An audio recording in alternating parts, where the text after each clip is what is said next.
আজ হলো সুমনার birthday. Mini ভ্লগটা দুপুর থেকে স্টার্ট করছি। আমি একদমই সিম্পলভাবে রেডি হয়ে প্রায় ১:৩০ নাগাদ চলে গেছিলাম ওদের বাড়ি। কারণ আজকের লাঞ্চের জন্য ওদের বাড়িতে আমাদের সব ফ্রেন্ডকে ইনভাইট করেছে। আর আমাদের পৌঁছানোর পরপরই ওয়েদারটা তো হঠাৎ করে এতই খারাপ হয়ে গেল যে কারেন্ট চলে গেছিল। অ্যান্ড অনেকক্ষণ কারেন্ট না থাকায় আমরা ঠিক করলাম আগে লাঞ্চ করে নিই, দেন সেলিব্রেট করা যাবে। তাই আগে আমরা খেয়ে নিলাম।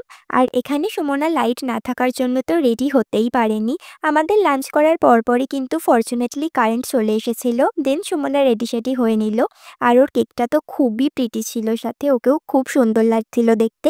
এরপর ওর অনেক পিকচার ক্লিক করলাম। দেন আমরাও ওর সাথে অনেক ছবি তুললাম। তারপর ও কেক কাট করলো। ওর তো এটা 20th বার্থডে। সুমনা আমাদের ফ্রেন্ড হলেও কিন্তু ও অনেকটাই ছোট আমাদের থেকে। যাই হোক, আমরা তারপর ওকে ওর বার্থডে গিফট দিলাম। আই থিংক ওর পছন্দ হয়েছে ব্যাগটা। নেক্সট আমরা কেক খেলাম একটু। সো কেক-টেক খেয়ে বাড়ি ফিরতে ফিরতে তো আমাদের প্রায় বিকেল ৫টার মতো বেজে গেছিল।